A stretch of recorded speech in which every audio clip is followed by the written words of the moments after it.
everyone, this is Basil. Welcome to IPLS Training Solutions. നമ്മൾ ഇന്ന് discuss ചെയ്യാൻ പോകുന്നത് നമ്മളുടെ കറണ്ട് അഫയേഴ്സും സ്റ്റാറ്റിക് ജിക്കെയും കമ്പൈൻഡ് ആയിട്ട് കിടക്കുന്ന ഒരു ടോപ്പിക്കാണ്. അതായത് നമ്മളുടെ ജനറൽ അവയർനെസ്സുകളിൽ സ്ഥിരമായി ചോദിക്കുന്ന ഒരു ചോദ്യമാണ് അപ്പോയിൻമെൻറ്റുകൾ എന്ന് പറയുന്ന പാറ്റേൺ. നമ്മൾ പ്രധാനമായും പഠിക്കേണ്ട ഒരു പാറ്റേൺ ആണ് അപ്പോയിൻമെൻറ്റ് എന്ന് പറയുന്ന സാധനം. അപ്പോൾ അത് നമ്മളുടെ എക്സാമുകൾക്ക് ഒരു 6 മാസങ്ങൾക്ക് മുമ്പുള്ള എല്ലാ അപ്പോയിൻമെൻറ്റ്സും നമ്മൾ നോക്കണം. അതിലേറ്റവും പ്രധാനപ്പെട്ട കോൺസെപ്റ്റുകൾ എന്ന് പറയുന്നത് ഇത് സ്റ്റാറ്റിക് ജി കെയുമായി ബന്ധപ്പെട്ട കോൺസെപ്റ്റ് കൂടിയാണ്. അതായത് എക്സാമിനറിന് വേണമെങ്കിൽ നമ്മളുടെ സ്റ്റേറ്റിലെ ചീഫ് മിനിസ്റ്റർ ആരാണ് അല്ലെങ്കിൽ ഗവർണർ ആരാണ് എന്നുള്ള കാര്യം ചോദിക്കാം. അപ്പോൾ നമ്മൾ വിചാരിക്കും ഇപ്പോൾ 2022 ഇലക്ഷൻ നടന്നത്, അപ്പോൾ നമ്മളത് പഠിക്കേണ്ട കാര്യമുണ്ടോ, 6 മാസങ്ങൾക്ക് മുമ്പുള്ളതല്ലേ എന്നായിരിക്കും നമ്മൾ ചിന്തിക്കുന്നത്. പക്ഷേ എന്താ പ്രശ്നമെന്ന് വെച്ച് കഴിഞ്ഞാൽ 6 മാസങ്ങൾക്ക് മുമ്പുള്ള പേപ്പറിൽ എപ്പോഴെങ്കിലും ഇന്ത്യയിലെ ഒരു സ്റ്റേറ്റിൻ്റെ ചീഫ് മിനിസ്റ്ററിനെ കുറിച്ചോ ഗവർണറിനെ കുറിച്ചോ വന്നിട്ടുണ്ടായിരിക്കും. അതുകൊണ്ട് നമ്മൾ 6 മന്ത്സിൻ്റെ കറണ്ട് അഫയേഴ്സ് എന്ന് പറഞ്ഞ് പഠിക്കുമ്പോഴും ശ്രദ്ധിക്കേണ്ട പ്രധാനപ്പെട്ട അപ്പോയിൻമെൻറ്റുകളാണ് ഇന്ത്യയിൽ എത്ര സ്റ്റേറ്റുകളുണ്ട്, ഇന്ത്യയിൽ എത്ര യൂണിയൻ ടെറിട്ടറികളുണ്ട്, ഇന്ത്യയിലെ സ്റ്റേറ്റുകളുടെ ക്യാപിറ്റൽ ഏതൊക്കെയാണ്, ഇന്ത്യയിലെ സ്റ്റേറ്റിലെ ചീഫ് മിനിസ്റ്റേഴ്സ് ആരൊക്കെയാണ് എന്നൊക്കെയുള്ളായിരുന്നു പണ്ടൊക്കെ പഠിച്ചിരുന്നെങ്കിൽ ഇപ്പോൾ ഇന്ത്യയിലെ സ്റ്റേറ്റുകളിലെ ഗവർണേഴ്സാണ് നമ്മളുടെ എക്സാമുകൾക്ക് ഏറ്റവും ഹൈലൈറ്റ് ആയിട്ട് വരുന്നത്. അപ്പോൾ അതുകൊണ്ട് ഗവർണേഴ്സ് അല്ലേ ചോദിക്കുന്നത്, അതുകൊണ്ട് ക്യാപിറ്റൽ പഠിക്കണ്ട എന്ന് പറഞ്ഞ് വിട്ട് കളയാൻ പറ്റുമോ? ഇല്ല. കാരണം അത് പണ്ട് മുതലേ നമ്മളോട് ചോദിക്കുന്ന ഒരു പാറ്റേൺ ആണ് എന്ത്, ഈ പറയുന്ന ക്യാപിറ്റലുകൾ എന്ന് പറയുന്നത്. അപ്പോൾ നമ്മൾ ഇന്നത്തെ സെഷനിൽ പഠിക്കാൻ പോകുന്നത് സ്റ്റേറ്റുകൾ, അവരുടെ ക്യാപിറ്റലുകൾ, അവരുടെ ചീഫ് മിനിസ്റ്റേഴ്സ്, അവരുടെ ഗവർണേഴ്സ്, ഇത്രയും കാര്യങ്ങളാണ് നമ്മൾ ഡിസ്കസ് ചെയ്യാൻ പോകുന്നത്. സോ നമുക്ക് സെഷൻസിലേക്ക് നോക്കാം. ആദ്യം തന്നെ നമ്മൾ നോക്കാൻ പോകുന്നത് ആന്ധ്രാപ്രദേശ് എന്ന് പറയുന്ന സ്റ്റേറ്റ് ആണ്. ആന്ധ്രയുടെ പ്രത്യേകത നിങ്ങൾക്കറിയാം. എന്താ ആന്ധ്രയുടെ പ്രത്യേകത? ഭാഷാ അടിസ്ഥാനത്തിൽ, ലാംഗ്വേജിൻ്റെ അടിസ്ഥാനത്തിൽ ആദ്യമായി രൂപീകരിച്ച സ്റ്റേറ്റ് ആന്ധ്രയായിരുന്നു. അന്ന് അതിൻ്റെ പേര് ആന്ധ്ര എന്നായിരുന്നു. പിന്നീട് അതിൻ്റെ പേര് ആന്ധ്രാപ്രദേശ് എന്നാക്കി. അപ്പോൾ ഇതാണ് നമ്മുടെ ആന്ധ്രാപ്രദേശ്. സൗത്ത് ഇന്ത്യയിലെ സ്റ്റേറ്റാണ് ഈ ആന്ധ്രാപ്രദേശ് എന്ന് പറയുന്നത്. അപ്പോൾ ആന്ധ്രാപ്രദേശിൻ്റെ ചീഫ് മിനിസ്റ്റർ എന്ന് പറയുന്നത് ചന്ദ്രബാബു നായിഡു ആണ്.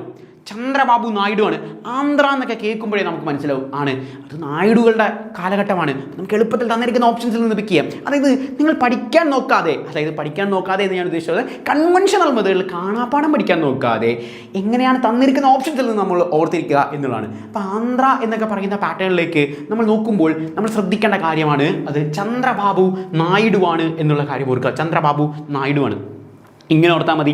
അതായത് ഇന്ത്യയിലെ ഭാഷാടിസ്ഥാനത്തിൽ വന്ന ആദ്യത്തെ സ്റ്റേറ്റ് ആണല്ലോ. അപ്പോൾ ചന്ദ്രനെ പോലെ ഇന്ത്യയിൽ ആദ്യമായി ഉദിച്ചു വന്ന ആൾക്കാർ അവരാണ്, ആന്ധ്രാക്കാരാണ്. സോ ആന്ധ്രയുടെ ചീഫ് മിനിസ്റ്റർ എന്ന് പറയുന്നത് ചന്ദ്രബാബു നായിഡു ആണ്. ഇനി അബ്ദുൾ നാസർ ആണ് എന്ത്, നമ്മളുടെ ആന്ധ്രയുടെ ഈ പറയുന്ന ഗവർണർ പദവി അലങ്കരിക്കുന്നത്. നമുക്ക് എളുപ്പത്തിൽ കണക്ട് ചെയ്ത് വെക്കാൻ സാധിക്കുന്ന ഒന്നാണ് ആണല്ലോ.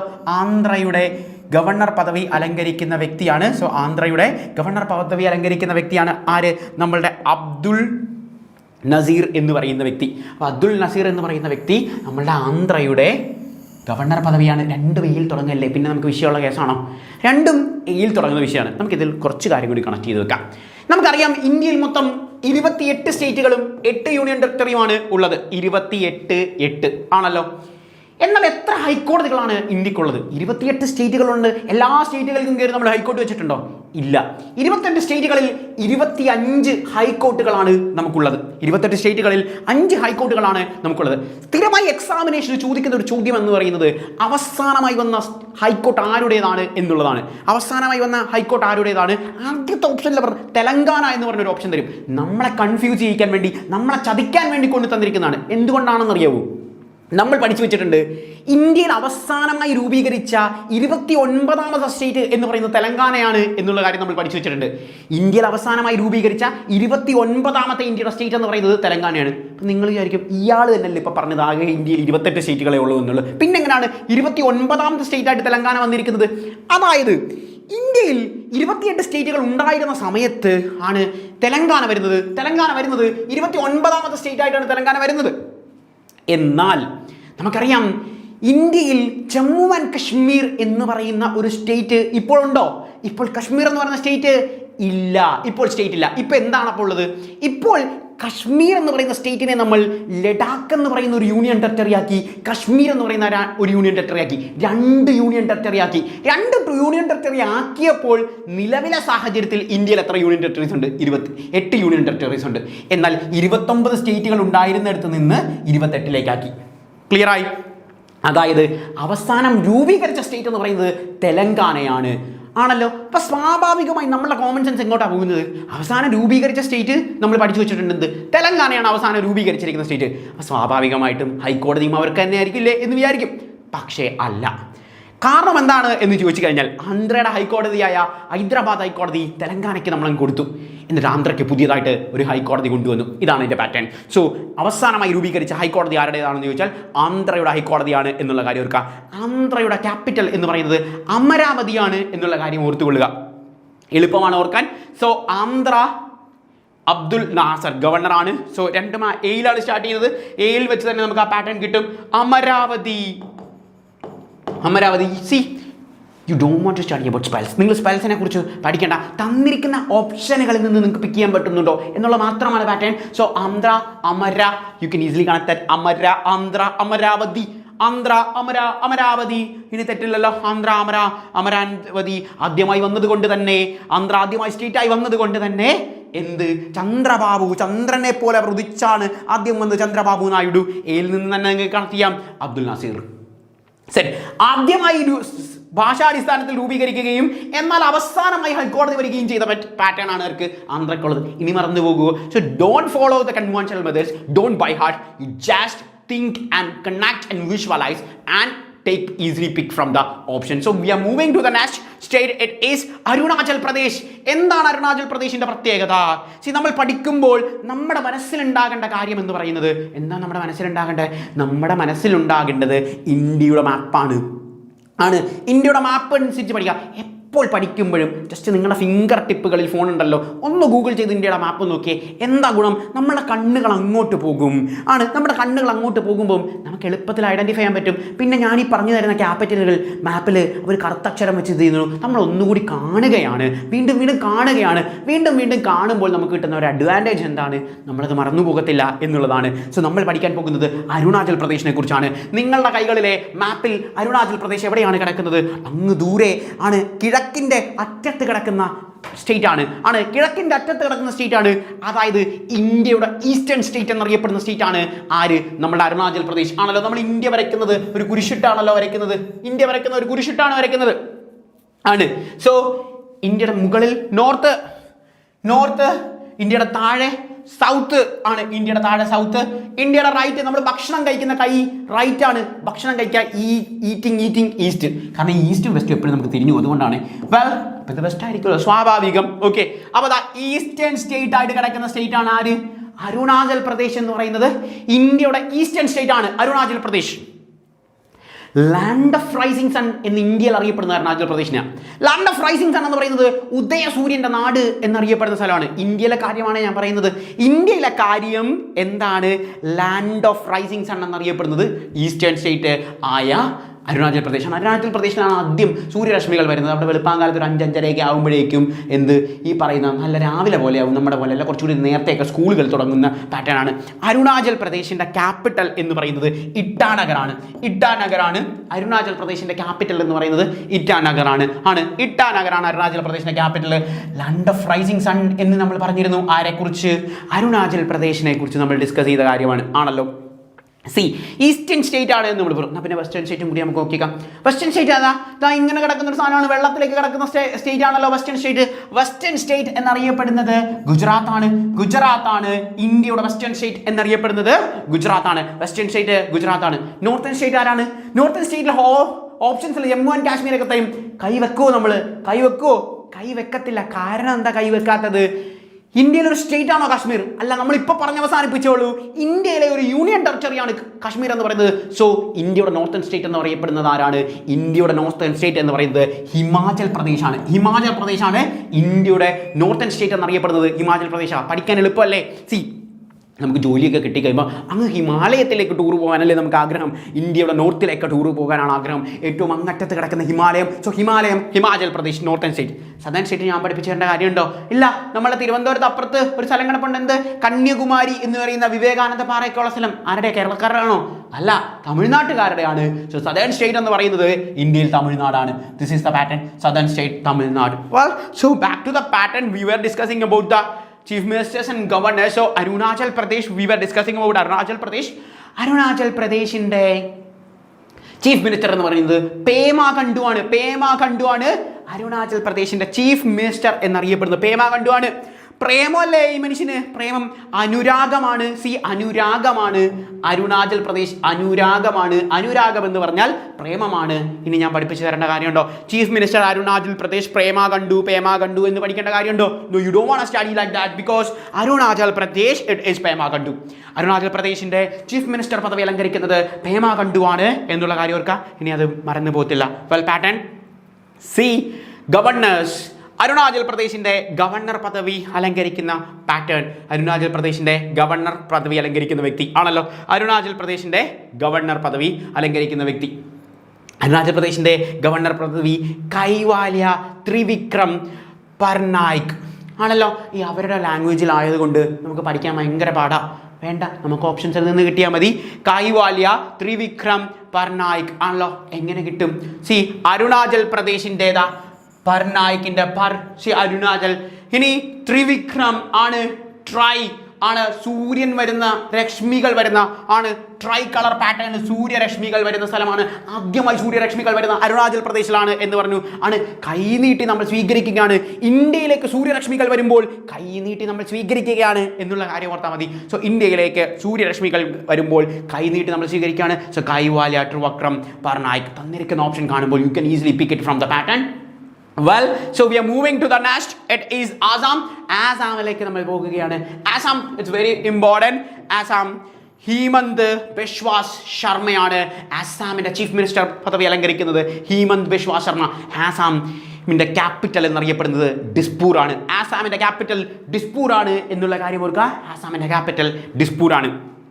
ആസാമിനെ കുറിച്ച് സ്ഥിരമായി നമ്മൾ എക്സാമുകൾക്ക് ചോദിക്കുന്ന 2 ചോദ്യങ്ങൾ കൂടി കേട്ടുകൊള്ളുക. ബിഹു ആരുമായി ബന്ധപ്പെട്ടിരിക്കുന്നു എന്ന് ചോദിക്കും. ബിഹു ഇന്ത്യയിൽ എന്തുമായി ബന്ധപ്പെട്ടിരിക്കുന്നു, ഏത് സ്റ്റേറ്റുമായി ബന്ധപ്പെട്ടിരിക്കുന്നു എന്ന് ചോദിച്ചു കഴിഞ്ഞാൽ ബിഹു ആസാമുമായി ബന്ധപ്പെട്ടിരിക്കുന്ന പാറ്റേൺ ആണ് ബിഹു എന്ന് പറയുന്നത്. മറന്നു പോകരുത്, ആസാമുമായി ബന്ധപ്പെട്ടിരിക്കുന്ന സ്റ്റേറ്റ് ആണ് ബിഹു എന്ന് പറയുന്നത്. ആസാമുമായി കണക്റ്റഡ് ആണ്, നമുക്ക് എളുപ്പത്തിൽ കണക്ട് ചെയ്യാൻ പറ്റും. ആസാമുമായി കണക്റ്റഡ് ആണ് ബിഹു. ഇനി സത്താറിയ എന്ന് പറയുന്ന ഡാൻസിനെ കുറിച്ച് ചോദിക്കും. ഇന്ത്യയിൽ സത്താറിയ എന്ന് പറയുന്ന ഡാൻസ് ഏത് സ്റ്റേറ്റിനെയാണെന്ന് ചോദിച്ചാൽ നിങ്ങൾക്ക് നോക്കുക, തന്നിരിക്കുന്ന ഓപ്ഷനിൽ 2 S ഉള്ള ആരാണ്? സത്താറിയ S അല്ലേ? 2 S ഉള്ള സ്റ്റേറ്റ് എന്ന് പറഞ്ഞാൽ ആസാം മാത്രമേ ഉള്ളൂ. സത്താറിയ എന്നുള്ളത് ആരുടെയാണ്? ആസാമിൻ്റെ ആണ് എന്നുള്ള കാര്യം ഓർക്കുക. ഇത് നമ്മുടെ എക്സാമുകൾക്ക് റിപ്പീറ്റായി ചോദിക്കുന്ന ഒരു പാറ്റേൺ ആയിട്ട് പറഞ്ഞാൽ ഡാൻസുകൾ വളരെ പ്രധാനപ്പെട്ടതാണ്. ഫെസ്റ്റിവൽസ്, ഡാൻസസ്, ഇതെല്ലാം നന്നായി പഠിച്ചു വെക്കേണ്ടത് വളരെ ഇമ്പോർട്ടൻ്റ് ആണ്. സ്ഥിരമായി നമ്മളോട് ചോദിക്കുന്നതാണ് സത്താറിയ ആരുടെ ഡാൻസ് ആണെന്ന് ചോദിച്ചാൽ ഇനി മറന്നു പോകുമോ? ആസാമിൻ്റെ ഡാൻസ് ആണ് സത്താറിയ. കാരണം തന്നിരിക്കുന്ന ഓപ്ഷൻസിൽ നിന്ന് നമുക്ക് കിട്ടും. ആണ് നമ്മൾ ആസാമിനെ കുറിച്ചാണ് പറഞ്ഞത്. ആസാമിൻ്റെ ക്യാപിറ്റൽ ഡിസ്പൂർ ആണ് എന്നുള്ള കാര്യം പറഞ്ഞു. ആസാമിൻ്റെ ക്യാപിറ്റൽ ഡിസ്പൂർ ആണ്. വെൽ, ഹീമന്ത് ബിശ്വാസ് ശർമ്മയാണ് ആര്? നമ്മളുടെ ആസാമിൻ്റെ ചീഫ് മിനിസ്റ്റർ എന്ന് പറയുന്നത് ഹീമന്ത ബിശ്വാസ് ശർമ്മയാണ്. ആൻഡ് ആസാമിൻ്റെ ഗവർണർ എന്ന് പറയുന്നത് ലക്ഷ്മൺ ആചാര്യാണ്. ലക്ഷ്മൺ ആചാര്യാണ്. ആസാം എന്ന് പറയുന്ന പാറ്റേണിൽ തന്നെ നമുക്ക് കിട്ടും. ആചാര്യാണ്, ലക്ഷ്മൺ ആചാര്യാണ് ആസാം എന്ന് പറയുന്നത്. അദ്ദേഹം ഒരു ആചാര്യനാണ് എന്നുള്ള കാര്യം കറക്റ്റ് പാറ്റേണിൽ നിന്ന് നമുക്ക് കിട്ടും. ലക്ഷ്മൺ ആചാര്യ എന്ന് പറയുന്ന കോൺസെപ്റ്റിൽ നമുക്ക് കിട്ടും. ഹീമന്ത് ബിശ്വാസ് ശർമ്മയാണ് നമ്മളുടെ ചീഫ് മിനിസ്റ്റർ പദവി അലങ്കരിക്കുന്നത്. ഗവർണർ പദവി അലങ്കരിക്കുന്നത് ലക്ഷ്മൺ ആചാര്യാണ്. Back to Bihar. ബീഹാറിലേക്ക് നമ്മൾ പോകുകയാണ്. ബീഹാറിൻ്റെ പ്രത്യേകത എന്താണ്? ബീഹാറിൻ്റെ പ്രത്യേകത ഇന്ത്യയിലെ ഏറ്റവും ലിറ്ററസി റേറ്റ് കുറവുള്ള സ്റ്റേറ്റാണ് ആര്? ഈ ബീഹാർ എന്ന് പറയുന്നത്. നമ്മൾ ഇത് എടുക്കുന്ന കണക്ക് എന്ന് പറയുന്നത് ഇതിനു മുമ്പ് എടുത്ത സെൻസസ് പ്രകാരമാണ്. ഇന്ത്യയിൽ ഇപ്പോൾ സെൻസസുകളൊന്നും എടുത്തിട്ടില്ല. ഇതിനു മുമ്പുള്ള ഇന്ത്യയിൽ സെൻസസ് എടുത്ത പ്രകാരം ഇന്ത്യയിൽ ഏറ്റവും കുറവ് ലിറ്ററസി റേറ്റ് കുറവുള്ള സ്റ്റേറ്റ് എന്ന് പറയുന്നത് ബീഹാറാണ്. ഈ ലിറ്ററസി റേറ്റ് കൂടുതലുള്ള സ്റ്റേറ്റ് ഏതാ? നമുക്ക് എല്ലാവർക്കും അഭിമാനിക്കാം, നമ്മൾ കേരളക്കാരാണ് ഏറ്റവും കൂടുതൽ ലിറ്ററസി റേറ്റ് ഉള്ള സ്റ്റേറ്റ് എന്ന് പറയുന്നത്. ഏറ്റവും കുറവുള്ള സ്റ്റേറ്റ് ബീഹാറാണ്. ബീഹാറിൻ്റെ ക്യാപിറ്റൽ എന്ന് പറഞ്ഞു കഴിഞ്ഞാൽ പാട്നയാണ്. ബീഹാറിൻ്റെ ക്യാപിറ്റൽ ഇറ്റ് ഈസ് പാട്ന. കഷ്ണാക്കിക്കൊണ്ടാണ് അവർ ആർക്കും വിദ്യാഭ്യാസത്തിന് പോകാൻ പറ്റിയില്ല. പാട്നയാണ് ബീഹാറിൻ്റെ ക്യാപിറ്റൽ എന്ന് പറയുന്നത്. ബീഹാറിൻ്റെ ചീഫ് മിനിസ്റ്റർ നിതീഷ് കുമാർ. സ്ഥിരമായി അങ്ങോട്ടും ഇങ്ങോട്ടും പൊളിറ്റിക്കൽ പാർട്ടികൾ മാറുക, അലയൻസ് മാറി എല്ലാ തവണയും ന്യൂസ് പേപ്പറുകളിൽ സ്ഥിരമായി വരുന്ന ഒരു പാറ്റേണാണ് ഈ നിതീഷ് കുമാർ എന്ന് പറയുന്ന വ്യക്തി. അദ്ദേഹം നിലവിലെ സാഹചര്യത്തിൽ NDA അലയൻസ്, ഇന്ത്യ ഭരിക്കുന്ന അലയൻസിൻ്റെ പേരാണ് NDA അലയൻസ് എന്ന് പറയുന്നത്. ഭാരതീയ ജനതാ പാർട്ടി നേതൃത്വം നൽകുന്ന അലയൻസ് ആണ് ഈ NDA അലയൻസ് എന്ന് പറയുന്നത്. നിലവിലെ സാഹചര്യത്തിൽ ഇദ്ദേഹം NDA അലയൻസിൻ്റെ കൂടെയാണ്. ഇന്ത്യയിലെ പ്രധാനപ്പെട്ട പ്രതിപക്ഷ അലയൻസ് ആണ് ഇന്ത്യ മുന്നണി എന്ന് പറയുന്ന ഇന്ത്യ എന്ന് പറയുന്ന അലയൻസ്. കോൺഗ്രസ് പാർട്ടി നേതൃത്വം നൽകുന്ന, ഇന്ത്യൻ നാഷണൽ കോൺഗ്രസ് പാർട്ടി നേതൃത്വം നൽകുന്ന അലയൻസ് ആണ് ഈ ഇന്ത്യ എന്ന് പറയുന്ന അലയൻസ്. ഈ ഇന്ത്യ എന്ന അലയൻസ് കൊണ്ടുവരുന്നത് അല്ലെങ്കിൽ അത് സ്റ്റാർട്ട് ചെയ്യുന്നതൊക്കെ സത്യത്തിൽ നിതീഷ് കുമാറായിരുന്നു. അന്ന് അദ്ദേഹം അവരുടെ കൂടെയായിരുന്നു. പിന്നീട് അദ്ദേഹം ഇന്ത്യയിലേക്ക് മാറി. അങ്ങനെ അങ്ങോട്ടും ഇങ്ങോട്ടും ഒക്കെ കളം മാറ്റി കളിക്കുന്ന ഒരു വ്യക്തിയാണ്, പ്രധാനപ്പെട്ട വ്യക്തിയാണ് നിതീഷ് കുമാർ. ബീഹാറുകാരനാണ്. ദെൻ ബീഹാറിൻ്റെ ക്യാപിറ്റൽ പാട്നയാണെന്ന് നമ്മൾ പറഞ്ഞു. ലിറ്ററസി റേറ്റ് ഏറ്റവും കുറവുള്ള ഇന്ത്യയിലെ സ്റ്റേറ്റാണ് ബീഹാർ എന്നുള്ള കാര്യവും നമ്മൾ ഡിസ്കസ് ചെയ്തു. ബീഹാറിൻ്റെ ഗവർണർ എന്ന് പറയുന്നത് ആരിഫ് മുഹമ്മദ് ഖാൻ. നിങ്ങൾക്ക് പരിചയമുള്ള ആളാണ് ആരിഫ് മുഹമ്മദ് ഖാൻ. ആരാണ്? കേരളത്തിൻ്റെ മുൻ ഗവർണറായിരുന്നു. ഇപ്പോൾ കേരളത്തിൻ്റെ ഗവർണറാണോ? അല്ല. ഇപ്പോൾ അപ്പോൾ എവിടുത്തെ ഗവർണറാണ്? ഏറ്റവും ലിറ്ററസി റേറ്റ് കൂടുതലുള്ള സ്റ്റേറ്റിൽ നിന്ന് ഏറ്റവും ലിറ്ററസി റേറ്റ് കുറവിലേക്ക് പോയി ആരിഫ് മുഹമ്മദ് ഖാൻ. ആരിഫ് മുഹമ്മദ് ഖാൻ ബീഹാറിൻ്റെ ഗവർണർ പദവി അലങ്കരിക്കുന്ന വ്യക്തിയാണ്. ബീഹാറിൻ്റെ ചീഫ് മിനിസ്റ്റർ നിതീഷ് കുമാറാണ് എന്നുള്ള കാര്യം നോട്ട് ചെയ്ത് വെക്കുക. ദെൻ അടുത്ത് നമ്മൾ ഡിസ്കസ് ചെയ്യാൻ പോകുന്നത് ഛത്തീസ്ഗറുമായി ബന്ധപ്പെട്ട പാറ്റേൺ ആണ്. ഛത്തീസ്ഗറിൻ്റെ ക്യാപിറ്റൽ എന്നറിയപ്പെടുന്നത് റായ്പൂരാണ്. ഛത്തീസ്ഗറിൻ്റെ ക്യാപിറ്റൽ എന്ന് പറയുന്നത് റായ്പൂരാണ്. So Chhattisgarh it is Rai എളുപ്പത്തിൽ നമുക്ക് കണക്ട് ചെയ്യാം. റായ്പൂരാണ് ഛത്തീസ്ഗറിൻ്റെ ക്യാപിറ്റൽ എന്ന് പറയുന്നത്. ഛത്തീസ്ഗറിൻ്റെ ചീഫ് മിനിസ്റ്റർ എന്ന് പറഞ്ഞാൽ വിഷ്ണു ദിയോ സായി ആണ്. ഛത്തീസ്ഗറിൻ്റെ ചീഫ് മിനിസ്റ്റർ എന്ന് പറയുന്നത് വിഷ്ണുവാണ്. മഹാവിഷ്ണുവിനെ ഓർത്താൽ മതി. സോ മഹാവിഷ്ണു എന്ന് പറയുന്ന കോൺസെപ്റ്റിൽ നമുക്ക് കിട്ടും. വിഷ്ണു ദിയോ സായി ആണ് ഛത്തീസ്ഗഡിൻ്റെ ചീഫ് മിനിസ്റ്റർ പദവി അലങ്കരിക്കുന്നത്. വിഷ്ണുവാണ്. അപ്പോൾ ഗവർണർ ആരായിരിക്കണം? വിഷ്ണുവുമായി ബന്ധപ്പെട്ട ആളായിരിക്കണം. വിഷ്ണുവിൻ്റെ അവതാരം തന്നെയാണ് രാമനാണ്. രാമൻ ദേക്ക അങ്ങനെ കണക്ട് ചെയ്യാം. ഛത്തീസ്ഗഡ് ആണ്. സോ വിഷ്ണുവും രാമനും കൂടി ചാറ്റ് ചെയ്തു എന്നോർത്താൽ മതി. വിഷ്ണുവും രാമനും കൂടി ചാറ്റ് ചെയ്യാണ്. വിഷ്ണുവാണ് എന്ത്? പ്രധാനപ്പെട്ട ദൈവം എന്ന് പറയുന്നത് വിഷ്ണുവാണ്, മഹാവിഷ്ണുവാണ്. മഹാവിഷ്ണുവിൻ്റെ അവതാരമാണ് രാമൻ. ചാറ്റ് ചെയ്ത് അങ്ങോട്ട് പറഞ്ഞു വിട്ടു. ആരെ? രാമനെ ഇന്ത്യയിലേക്ക് പറഞ്ഞു വിട്ടത് ആരാണ്? ഈ പറയുന്ന വിഷ്ണുവാണ്. ചാറ്റ് ചെയ്യുകയാണ്, കാര്യങ്ങളൊക്കെ അന്വേഷിക്കാൻ ചാറ്റ് ചെയ്യുകയാണ്. So Chhattisgarh you can easily കാണാൻ that it is Vishnu Deo Sai and Raman Deka. തന്നിരിക്കുന്ന ഓപ്ഷൻസിൽ നിന്ന് you can easily pick that pattern. So this is the peculiarity of Chhattisgarh. So we are moving to Goa. ഗോവയിലേക്ക് നമ്മൾ പോവുകയാണ്. ഗോവയുടെ പ്രത്യേകത, ഇന്ത്യയിലെ ഏറ്റവും ചെറിയ സ്റ്റേറ്റ് ആണ് Goa. Smallest state of India it is Goa ആണല്ലോ. നമ്മളോട് ചോദിക്കും ഇന്ത്യയിൽ ഏറ്റവും കുറവ് കോസ്റ്റൽ ലൈനുള്ള സ്റ്റേറ്റ് ഏതാണ് എന്നുള്ളത്. നമുക്കറിയാം ഇന്ത്യ കിടക്കുന്നത് പാറ്റേൺ ഇങ്ങനെയാണ്. ഇന്ത്യ കിടക്കുന്നത് ഇങ്ങനെയാണ്. നമ്മുടെ ഗുജറാത്ത് തൊട്ട് ഇങ്ങനെ തീരങ്ങൾ പോയി ബംഗാൾ ഇങ്ങനെ വരികയാണ് ആണല്ലോ. നമ്മളുടെ കേരളം, തമിഴ്നാട് എല്ലാ പാറ്റേണിലും കൂടി പോകും. ഇതിൽ ഇനി ഇവിടെ കിടക്കുന്ന സ്റ്റേറ്റുകൾക്കൊക്കെ ഉണ്ടോ കടൽ തീരം? ഉണ്ടോ? ഇല്ല. ഇന്ത്യ ഒരു ഐലൻഡാണോ ഇന്ത്യ? അല്ല. ഐലൻഡിൻ്റെ പ്രത്യേകത എന്താ? 4 ചുറ്റും കിടക്കുന്ന ഒന്നാണ് എന്ത്? ഐലൻഡ്. 4 ചുറ്റും കടലുള്ള അല്ലെങ്കിൽ 4 ചുറ്റും വെള്ളം കിടക്കുന്നതിനെ നമ്മൾ ഐലൻഡ് എന്ന് വിളിക്കും. ഇന്ത്യ ഒരു ഐലൻഡ് അല്ല, ഇന്ത്യ ഒരു പെനിൻസുലാറാണ്. പെനിൻസുലാർ എന്ന് പറയുന്ന പാറ്റേൺ 3 ചുറ്റുമാണ് ആണല്ലോ. 3 ചുറ്റും പാറ്റേണിൽ വെള്ളം വരുന്ന ഒന്നാണ്. അപ്പോൾ ഇന്ത്യയിൽ ഏറ്റവും കുറവ് കോസ്റ്റൽ ലൈനുള്ള സ്റ്റേറ്റ് ഏതാണ് എന്ന് ചോദിച്ചാൽ എന്താണ്? ഇന്ത്യയിൽ ഏറ്റവും കുറവ് ഗോവയാണ്. നമ്മൾ ചോദിക്കും, നമ്മൾ സാധാരണഗതിയിൽ ഗോവയെ പോകുന്ന ബീച്ചിൽ പോകാനല്ലേ, എന്നിട്ട് ഏറ്റവും കുറവ് അവിടെയാണോ? ആകെ ഗോവ എന്ന് പറഞ്ഞാൽ ഇത്രയല്ലേ ഉള്ളൂ, ഒരു പൊട്ടല്ലേ ഗോവ ഉള്ളൂ. അപ്പോൾ കോസ്റ്റൽ ലൈൻ ആകെ ഇത്ര ഉണ്ടാവുകയുള്ളൂ. പോകുന്നത് നമ്മൾ അവിടെയൊക്കെ ആണെങ്കിലും ആകെ ഒരു പൊട്ടേ ഉള്ളൂ. അപ്പോൾ ഇത്രയും കോസ്റ്റൽ ലൈൻസ് അല്ലേ അവർക്ക് ഉണ്ടാവത്തുള്ളൂ, അത്രയും കടൽ തീരല്ലേ അവർക്ക് ഉണ്ടാവുള്ളൂ. കേരളം എന്താ ഇത്രയും കിടക്കും, അപ്പോൾ കേരളത്തിൽ എന്താ ഇത്രയും കോസ്റ്റൽ ലൈൻസ് കിടപ്പുണ്ട്, പക്ഷേ ഗോവയ്ക്ക് ഇത്രയേ ഉള്ളൂ. അപ്പോൾ ഏറ്റവും കുറവ് കോസ്റ്റൽ ലൈൻ ആരുടേതാണ് എന്ന് ചോദിച്ചാൽ ഗോവയുടേതാണ് ഏറ്റവും കുറവ് കോസ്റ്റൽ ലൈൻ എന്നുള്ള കാര്യം ഓർത്തുകൊള്ളുക. ഗോവയുടെ ക്യാപിറ്റൽ എന്ന് പറയുന്നത് പനാജിയാണ്. ഗോവയുടെ ക്യാപിറ്റൽ എന്നറിയപ്പെടുന്നത് പനാജിയാണ്. പ്രമോദ് സാവന്ത് പനാജി എളുപ്പത്തിൽ കിട്ടും. പ്രമോദ് സാവന്ത് പനാജി. പ്രമോദ് സാവന്താണ്, ഒരെണ്ണം പഠിച്ചാൽ കിട്ടും. പ്രമോദ് സാവന്താണ് ആര്? ഗോവയുടെ ചീഫ് മിനിസ്റ്റർ എന്ന് പറയുന്നത് ആണല്ലോ. ഗോവയുടെ ചീഫ് മിനിസ്റ്റർ എന്നറിയപ്പെടുന്നത് പ്രമോദ് സാവന്താണ് എന്നുള്ള കാര്യം എളുപ്പത്തിൽ ഐഡന്റിഫൈ ചെയ്യാൻ സാധിക്കും. ഇനി നമുക്ക് അവിടെ എളുപ്പത്തിൽ വേറൊരു പാറ്റേൺ ക്രിയേറ്റ് ചെയ്യാൻ പറ്റും. അതെന്താണെന്ന് വെച്ചാൽ നമ്മൾ പ്രേമിക്കുന്നവരാണല്ലോ ഗോവയിലേക്ക് പോകുന്നത്. സാധാരണഗതിയിൽ പ്രേമിക്കുന്നവരല്ലേ ഗോവയിലേക്ക് പോകുന്നത്. So Prem Goa, Prem Pramod from that you can easily connect. Pramod ആണ്.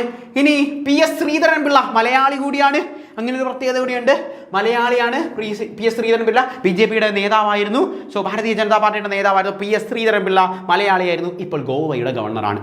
സോ ശ്രീധരൻ പിള്ള ഗോവയുടെ ഗവർണറാണ് എന്നുള്ള കാര്യം ഓർക്കുക. ശ്രീധരൻ പിള്ള. അടുത്ത നമ്മൾ പഠിക്കാൻ പോകുന്ന പാറ്റേൺ ഗുജറാത്താണ്. നമ്മൾ നേരത്തെ പറഞ്ഞു ഗുജറാത്തിൻ്റെ പ്രത്യേകത വെസ്റ്റേൺ സ്റ്റേറ്റ് ഓഫ് ഇന്ത്യ. ഇന്ത്യയുടെ വെസ്റ്റേൺ സ്റ്റേറ്റ് ആണ് ആര്? ഗുജറാത്ത് എന്ന് പറയുന്നത്. ഗാന്ധി ജനിച്ച സ്ഥലമായതുകൊണ്ട്, ഗാന്ധി ജനിച്ചത് ഗുജറാത്തിലെ പോർബന്തറിലാണ് ഗാന്ധി ജനിച്ചത്. സോ ഗാന്ധി ജനിച്ച സ്ഥലമായതുകൊണ്ട് ഗുജറാത്തിൻ്റെ ക്യാപിറ്റൽ നമ്മൾ എന്ത് കൊടുത്തു?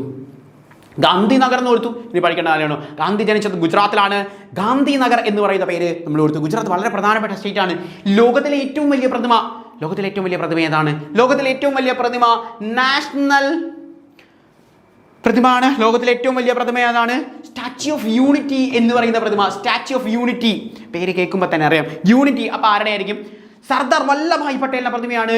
ഇന്ത്യയുടെ ആദ്യത്തെ deputy prime minister, first deputy prime minister of India, first home affairs minister of India, ഇന്ത്യയുടെ ആദ്യത്തെ ആഭ്യന്തരമന്ത്രി, ഇന്ത്യയുടെ ആദ്യത്തെ ഡെപ്യൂട്ടി പ്രൈം മിനിസ്റ്റർ എന്നൊക്കെ അറിയപ്പെടുന്ന, ഇന്ത്യയുടെ ബിസ്മാർക്ക് എന്നറിയപ്പെടുന്ന, ഇന്ത്യയുടെ അയൺമാൻ എന്നറിയപ്പെടുന്നത്. ഇതെല്ലാം ക്വസ്റ്റ്യൻസ് ആണ്, ശ്രദ്ധിച്ചോണം.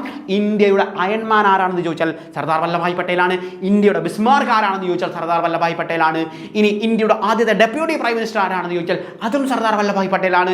ഇന്ത്യയുടെ ആദ്യത്തെ ഹോം അഫയേഴ്സ് മിനിസ്റ്റർ ആരാണ് ചോദിച്ചാൽ അതും സർദാർ വല്ലഭായ് പട്ടേലാണ്. ഇനി ഫണ്ടമെന്റൽ റൈറ്റ്സ്, നമ്മൾ കോൺസ്റ്റിറ്റ്യൂഷനിൽ പഠിക്കുന്ന ഒരു പാറ്റേൺ ആണ് ഫണ്ടമെന്റൽ റൈറ്റ്സ് എന്ന് പറയുന്ന പാറ്റേൺ ആണല്ലോ. ഫണ്ടമെന്റൽ റൈറ്റ്സിന്റെ ആർക്കിടെക്ട് ആരാണ് എന്ന് ചോദിച്ചു കഴിഞ്ഞാൽ, ശില്പി ആരാണെന്ന് ചോദിച്ചാൽ അതും സർദാർ വല്ലഭായ് പട്ടേലാണ്. ഫണ്ടമെന്റൽ റൈറ്റ്സിന്റെ ആർക്കിടെക്ട് ആരാണെന്ന് ചോദിച്ചാൽ അതും സർദാർ വല്ലഭായ് പട്ടേലാണ്. നമുക്ക് മൊത്തം എത്ര ഫണ്ടമെന്റൽ റൈറ്റ്സ് ഉണ്ട്? നിലവിലെ സാഹചര്യത്തിൽ നമുക്ക് 6 ഫണ്ടമെന്റൽ റൈറ്റ്സ് ആണുള്ളത് കേട്ടോ. നമുക്ക് നിലവിലെ സാഹചര്യത്തിൽ 6 എണ്ണമാണ് ഉള്ളത്. എന്നാൽ ഇന്ത്യയുടെ ഭരണഘടന കൊണ്ടുവന്നപ്പോൾ, ഇന്ത്യയുടെ കോൺസ്റ്റിറ്റ്യൂഷൻ കൊണ്ടുവന്നപ്പോൾ മൊത്തം എത്ര ഉണ്ടായിരുന്നു? ഒരാഴ്ചയിൽ 7 ദിവസമല്ലേ, അതുകൊണ്ട് 7 ഫണ്ടമെന്റൽ റൈറ്റ് കടന്നോട്ടെ എന്ന് വിചാരിച്ച് മൊത്തം 7 എണ്ണം കൊടുത്തു. പക്ഷെ ഇപ്പോൾ 6 എണ്ണമേ ഉള്ളൂ. 6ന്റെ പകുതി എത്ര? 6ന്റെ പകുതി 3 ആണ്. അപ്പോൾ പാർട്ട് 3ലാണ് എന്ത്? ഫണ്ടമെന്റൽ റൈറ്റ്സിനെ കുറിച്ച് പറയുന്നത്. പാർട്ട് 3 ഓഫ് ഇന്ത്യൻ കോൺസ്റ്റിറ്റ്യൂഷൻ ആണ് ഫണ്ടമെന്റൽ റൈറ്റ്സിനെ കുറിച്ച് ഡിസ്കസ് ചെയ്യുന്നത്. ഫണ്ടമെന്റൽ റൈറ്റ് ഏത് പാർട്ടിലാണ് ചോദിക്കുന്നതെന്ന് ചോദിച്ചാൽ പാർട്ട് 3ലാണ്. മൊത്തം ഇപ്പോൾ എത്ര എണ്ണം ഉണ്ടെന്ന് ചോദിച്ചാൽ 6 എണ്ണമാണുള്ളത്. നേരത്തെ എത്ര ഉണ്ടായിരുന്നു എന്ന് ചോദിച്ചാൽ 7 എണ്ണമാണ് ഉള്ളത്. സ്വാഭാവികമായിട്ട് അവർ ചോദിക്കില്ലേ ഏതാ എടുത്ത് കളഞ്ഞെന്ന്? നിങ്ങളുടെ മനസ്സിൽ ആ ചിന്ത വന്നില്ലേ? എണ്ണേ ഉള്ളൂ, ഇപ്പോൾ 6 എണ്ണമാണ്. ഏതാ? റൈറ്റ് ടു പ്രോപ്പർട്ടി, സ്വത്തവകാശം എന്ന് പറയുന്ന റൈറ്റ് ടു പ്രോപ്പർട്ടിയാണ് നമ്മൾ എടുത്ത് കളഞ്ഞത്. റൈറ്റ് ടു പ്രോപ്പർട്ടി നമ്മൾ അവിടെ നിന്ന് റിമൂവ് ചെയ്തു. സ്വാഭാവികമായി നമ്മുടെ ചിന്ത എങ്ങനെയാണ് പഠിക്കാൻ നമ്മൾ പോകേണ്ടത്? What is the status of right to property now? ഇപ്പോൾ പിന്നെ റൈറ്റ് ടു പ്രോപ്പർട്ടി എന്താണ്? നമ്മൾ പറഞ്ഞു ഫണ്ടമെന്റൽ റൈറ്റ് ആയിരുന്നു എന്നുള്ളത്. എന്നാൽ പിന്നെ ഇപ്പം എന്താ ഉള്ളത്? അപ്പോൾ ഇപ്പോൾ അതൊരു ലീഗൽ റൈറ്റ് ആണ് എന്നുള്ള കാര്യം ഓർക്കുക. ലീഗൽ റൈറ്റ് ആണ് ആര്? ഈ പറയുന്ന നമ്മളുടെ വാട്ട് റൈറ്റ് ടു പ്രോപ്പർട്ടി എന്ന് പറയുന്നത് ഒരു ലീഗൽ റൈറ്റ് ആണ്. So Himachal Pradesh, we are discussing about Gujarat. ഗുജറാത്തിനെ കുറിച്ചായിരുന്നു നമ്മൾ പറഞ്ഞത്. ഗുജറാത്ത് എന്ന് പറയുന്നത് ഇന്ത്യയുടെ വെസ്റ്റേൺ സ്റ്റേറ്റ് ആണ്. സോ വെസ്റ്റേൺ സ്റ്റേറ്റിലാണ് ലോകത്തിലെ ഏറ്റവും വലിയ പ്രതിമയായ സ്റ്റാച്യു ഓഫ് യൂണിറ്റി സ്ഥിതി ചെയ്യുന്നത്. ആരുടേതാണെന്ന് പറഞ്ഞേ? സർദാർ വല്ലഭായ് പട്ടേലിൻ്റെ ആണ് എന്ന് പറഞ്ഞു. നർമ്മദ നദിയുടെ തീരത്ത് സാധു എന്ന് പറയുന്ന ഐലൻഡിൽ ഈ പറയുന്ന സർദാർ വല്ലഭായ് പട്ടേലിൻ്റെ പ്രതിമ സ്ഥിതി ചെയ്യുന്നത് സ്റ്റാച്യു ഓഫ് യൂണിറ്റി ആണ്. കാരണം ഇദ്ദേഹമാണ് യുണൈറ്റ് ചെയ്തിരുന്നത് സ്ഥലങ്ങൾ, പ്രിൻസിലി സ്റ്റേറ്റുകളൊക്കെ യുണൈറ്റ് ചെയ്തത് ഇദ്ദേഹമായിരുന്നു ആഭ്യന്തരമന്ത്രി. അതുകൊണ്ടാണ് അദ്ദേഹത്തിൻ്റെ പ്രതിമയ്ക്ക് നമ്മൾ സ്റ്റാച്യു ഓഫ് യൂണിറ്റി എന്ന് പറയുന്ന പാറ്റേൺ വരുന്നത്. ഇത് എത്ര ഹൈറ്റ് ഉണ്ട് എന്ന് ചോദിച്ചാൽ 182 മീറ്ററാണ് എന്ത് നമ്മളുടെ സ്റ്റാച്യു ഓഫ് യൂണിറ്റിയുടെ ഹൈറ്റ് എന്ന് അറിയപ്പെടുന്നത്. 182 മീറ്ററാണ്. ഇത് പണിതത് ആരാണ് എന്ന് ചോദിക്കും. സ്കൾപ്ചറർ ആരാണ് എന്ന് ചോദിച്ചാൽ റാം വി സുത്താർ ആണ് എന്ത് ഇത് പണിതത് ആരാണ് എന്ന് ചോദിച്ചാൽ. ഗുജറാത്ത് എന്ന് പറഞ്ഞാൽ കുറേ നാളുകളായിട്ട് BJP മാത്രം ഭരിക്കുന്ന ഒരു സ്ഥലമാണ്. സോ BJPക്ക് ഏറ്റവും ഇഷ്ടപ്പെട്ട ഒരു വ്യക്തിയാണ് രാമൻ. സോ അങ്ങനെയും നമുക്ക് കണക്ട് ചെയ്ത് വെക്കാം. റാം വി സുത്താർ എന്ന് പറയുന്നത് ഈ പറയുന്ന സർദാർ വല്ലഭായ് പട്ടേലിൻ്റെ പ്രതിമ ക്രിയേറ്റ് ചെയ്ത വ്യക്തിയാണ്. സോ സ്കൾപ്ചറാണ്. സർദാർ വല്ലഭായ് പട്ടേൽ ഒരു ഇന്ത്യൻ നാഷണൽ കോൺഗ്രസിൻ്റെ നേതാവാണ്, INCയുടെ നേതാവായിരുന്നു എന്നുള്ള കാര്യം കൂടി ഓർത്തുകൊള്ളുക. അതിൽ നമ്മുടെ എക്സാമുകൾക്ക് അത്രയും ബേസിക് പാറ്റേൺസ് മാത്രം മതി. സോ ബേസിക് കോൺസെപ്റ്റ്സ് മാത്രം പഠിച്ചാൽ മതി, ഡീപ്പിലേക്കൊന്നും പോകേണ്ട കാര്യമില്ല. സോ നമ്മൾ പോകുന്നത് അടുത്തത് ഗുജറാത്തിലെ ചീഫ് മിനിസ്റ്ററിനെ കുറിച്ചാണ്. ഭൂപേന്ദ്രഭായ് പട്ടേലാണ്. ഗുജറാത്ത് എന്ന് കേൾക്കുമ്പോഴേ നമുക്കറിയാം പട്ടേൽ സമുദായം വളരെ കൂടുതലുള്ള ഒരു സ്ഥലമാണ് ഈ പറയുന്ന നമ്മളുടെ ഗുജറാത്ത്. സോ നമുക്ക് എളുപ്പത്തിൽ കണക്ട് ചെയ്ത് വെക്കാൻ പറ്റും ഭൂപേന്ദ്രഭായ് പട്ടേൽ എന്ന് പറയുന്നത്. സോ ഭൂപേന്ദ്രഭായ് പട്ടേലാണ് എന്ത് ഭൂ ഉടമയാണ് ഈ മനുഷ്യൻ. ഗുജറാത്ത് എന്നൊക്കെ പറയുമ്പോഴേ കിടക്കുന്ന സ്ഥലമാണ് ഗുജറാത്ത് എന്ന് പറയുന്നത്. ഭൂ ഉടമയാണ്. കുറച്ചുകൂടി എളുപ്പത്തിൽ ഞാൻ കണക്ട് ചെയ്ത് തരാം. അവിടെ ഒരു ഫോക്ക് ഡാൻസ് നമുക്ക് സ്ഥിരമായി എക്സാമിനേഷൻ ചോദിക്കും. ഏത് ഡാൻസാണ് എന്നറിയാവോ? ഗർഭ ആരുടെ ഡാൻസാണ്? ഇങ്ങനെ എക്സാമിനേഷന് ഡാൻസിന് ചോദിക്കുന്നത് ഗർഭ ആരുടെ ഡാൻസാണ്? ഡാൻസ് നമുക്ക് വളരെ നന്നായി പഠിക്കണം. ഞാനൊരു സെഷനിൽ ഡാൻസുകളെ കുറിച്ച് നിങ്ങൾക്ക് പഠിപ്പിച്ചു തരാം. സോ ഈ ഡാൻസുകളിൽ നമുക്ക് ക്ലാസിക്കൽ ഡാൻസുകളുണ്ട്, നമ്മളുടെ ഫോക്ക് ഡാൻസുകളുണ്ട്. ഇങ്ങനെ 2 ടൈപ്പ് ഡാൻസുകളാണ് നമുക്ക് പ്രധാനമായിട്ടും ഉണ്ടാകുന്നത്. നമ്മൾ നേരത്തെ ഒരു ക്ലാസിക്കൽ ഡാൻസിനെ കുറിച്ച് പഠിച്ച് ഓർമ്മയുണ്ടോ? ആസാം പഠിപ്പിച്ചപ്പോൾ ഞാൻ തന്നിരിക്കുന്ന ഓപ്ഷൻസിൽ നിന്ന് ഓർമ്മ പഠിപ്പിച്ചു. സിതാറിയ എന്ന് പറയുന്നത് നിങ്ങൾക്കറിയാം. നമ്മുടെ കേരളത്തിൻ്റെ ക്ലാസിക്കൽ ഡാൻസസ് ഏതൊക്കെയാണ്? കേരളത്തിൻ്റെ ക്ലാസിക്കൽ ഡാൻസ് മോഹിനിയാട്ടം കേരളത്തിൻ്റെ ക്ലാസിക്കൽ ഡാൻസാണ്. ഇനി ഒരെണ്ണം കൂടിയുണ്ട് കേരളത്തിന് 2 ക്ലാസിക്കൽ ഡാൻസ് ഉണ്ട്. ഒന്ന് കഥകളിയും മോഹിനിയാട്ടവും കേരളത്തിൻ്റെയാണ്. എക്സാമിനേഷൻ ചോദിക്കുന്നത് എങ്ങനെയാണെന്നറിയോ? മോഹിനിയാട്ടം ഏത് സ്റ്റേറ്റിൻ്റെ ഡാൻസ് ആണ് എന്ന് ചോദിക്കും. മോഹിനിയാട്ടം ഏത് സ്റ്റേറ്റിൻ്റെ ഡാൻസ് ആണെന്ന് ചോദിച്ചു കഴിഞ്ഞാൽ അത് ആരുടെ ഡാൻസ് ആണ്? കേരളത്തിൻ്റെ ഡാൻസാണ് മോഹിനിയാട്ടം. കഥകളി നിങ്ങൾക്ക് ഓൾറെഡി അറിയാം, കഥകളി ആരുടെയാണ്? കേരളത്തിൻ്റെ ഡാൻസാണ് എന്നുള്ളത്. എന്നാൽ നമ്മളിപ്പോൾ പഠിക്കാൻ പോകുന്ന ഗർഭ എന്ന് പറയുന്ന ഡാൻസാണ്. ഗർഭ എന്ന് പറയുന്ന ഡാൻസ് ഏത് സ്റ്റേറ്റിൻ്റെ ഡാൻസാണെന്ന് ചോദിക്കും. ക്ലാസിക്കൽ പദവിയൊന്നുമില്ല കേട്ടോ, ക്ലാസിക്കൽ പദവിയൊന്നുമില്ല. അതൊരു ഫോക്ക് ഡാൻസാണ്. പക്ഷേ എക്സാമിന് ഭയങ്കര ഇഷ്ടം അവർക്ക്. എപ്പോഴും ചോദിക്കും ഗർഭ ആരുടെ ഡാൻസാണ് എന്ന് ചോദിക്കും. എളുപ്പമല്ലേ? നമ്മൾ ഗുജറാത്ത് പറഞ്ഞ സ്റ്റേറ്റിൽ ഒന്ന് നോക്കിയേ, റാറ്റ് കണ്ടോ? റാറ്റ് ഗർഭിണിയാണ് എന്ന് ഓർത്ത് നോക്കിയേ. നമ്മൾ ഇമാജിൻ ചെയ്യുന്ന റാറ്റ് ഗർഭിണിയാണ്. ഗർഭ ഗുജറാത്ത് റാറ്റ് ആണല്ലോ. ഭൂമിയുള്ള സ്ഥലത്തല്ലേ റാറ്റുള്ളത്. ഗുജറാത്തിൻ്റെ ചീഫ് മിനിസ്റ്റർ ആരാണ്? ഭൂപേന്ദ്ര ഭായ് പട്ടേൽ. ഇനി പഠിക്കണോ ഗുജറാത്തിൻ്റെ ചീഫ് മിനിസ്റ്റർ എന്ന് പറയുന്നത് ഭൂപേന്ദ്ര ഭായ് പട്ടേലാണ് എന്ന് പഠിക്കേണ്ട കാര്യമുള്ളൂ? ഇല്ല, ഭൂമിയുള്ള സ്ഥലത്താണ് എന്തുള്ളത്? റാറ്റുള്ളത്. ഭൂപേന്ദ്ര പട്ടേൽ എന്ന് പറയുന്നത് ഗുജറാത്തിൻ്റെ ചീഫ് മിനിസ്റ്റർ പദവി അലങ്കരിക്കുന്ന വ്യക്തിയാണ്. ഇനി ആരാണ് ഗുജറാത്തിൻ്റെ ഗവർണർ? ആചാര്യാണ്. ഞാൻ നേരത്തെ പറഞ്ഞു ഗുജറാത്ത് ഭരിക്കുന്നത് BJP ആണ്. കുറേ നാളായിട്ട് BJP ഭരിക്കുന്ന ഒരു സ്ഥലമാണ് ഈ പറയുന്ന സ്ഥലം. ആചാര്യ കുറച്ചുകൂടി ഈ പറയുന്ന ഹിസ്റ്റോറിക്കൽ ആയിട്ടുള്ള പാറ്റേൺ, ട്രഡീഷണൽ ആയ പാറ്റേൺസ് ഒക്കെ കൊണ്ടുവരുന്ന ആൾക്കാരാണ് BJP-കാർ. Gujarat Bhupendra Bhai Patel, Acharya Dev Virat. Acharya Dev Virat. We can easily connect that pattern. അല്ലെങ്കിൽ ഇങ്ങനെ ഓർത്താൽ മതി, നമ്മളൊരു ഭൂമി കൊണ്ടുവരുവാണ്. ഭൂമിയിൽ നമ്മൾ എന്തെടുക്കണം എന്നൊക്കെ ഒരു ആചാര്യനോട് ചോദിക്കുകയാണ്. അപ്പോൾ അദ്ദേഹം പറഞ്ഞു തരും എന്ത് വേണം എന്നുള്ളത്. ഭൂമി ഗുജറാത്ത് എന്നുള്ള പാറ്റേണിൽ നിന്ന് ഭൂപേന്ദ്ര ഭായ് പട്ടേൽ എന്ന് പറയുന്ന ചീഫ് മിനിസ്റ്ററിനെ കിട്ടി. ആചാര്യ ദേവ് എന്ന് പറയുന്ന ആരെ കിട്ടി? ഗവർണറിനെ കിട്ടി. അവിടെ നിന്ന് നമ്മളൊരു ഡാൻസ് പഠിച്ചു, ഗർഭ എന്ന് പറയുന്ന ഡാൻസ്. ഗുജറാത്തിലെ ഗർഭ എന്ന് പറയുന്ന ഡാൻസ് റാറ്റ് ഗർഭിണിയാണ് എന്നുള്ള രീതിയിൽ നമുക്ക് കണക്ട് ചെയ്ത് വെക്കാം. റാറ്റ് ഗർഭിണിയാണ് ഡാൻസ് ഫോം നമ്മൾ പഠിച്ച പാറ്റേൺ ആണ്. നമ്മൾ ഇന്നത്തെ സെഷനിൽ ഡിസ്കസ് ചെയ്തത് ഇന്ത്യയിലെ പ്രധാനപ്പെട്ട സ്റ്റേറ്റുകൾ, അവരുടെ ക്യാപിറ്റലുകൾ, അവരുടെ പ്രത്യേകതകൾ, അവിടെ നിന്ന് സ്ഥിരമായി ചോദിക്കുന്ന ഡാൻസ് ഫോമുകൾ, അവിടെ നിന്ന് പ്രധാനമായിട്ടും വരുന്ന ഗവർണർ പദവികൾ, ഇതെല്ലാമാണ് നമ്മൾ ഇന്ന് ഡിസ്കസ് ചെയ്തത്. അപ്പോൾ നമ്മൾ പഠിക്കുമ്പോൾ ഏറ്റവും കൂടുതൽ ശ്രദ്ധിക്കേണ്ട പാറ്റേണുകൾ എന്ന് പറഞ്ഞു കഴിഞ്ഞാൽ, ഒരു കാര്യം പഠിക്കുമ്പോൾ അതിലൂടെ കണക്റ്റിംഗ് പാറ്റേൺസ് യൂസ് ചെയ്യുക. കണക്റ്റിംഗ് പാറ്റേൺസ് യൂസ് ചെയ്താലുള്ള ഗുണം എന്താണെന്ന് വെച്ചാൽ നമ്മളത് മറന്നു പോകില്ല എന്നുള്ളതാണ്. whenever you study, do connecting methods and visualization methods. That's all. Thank you.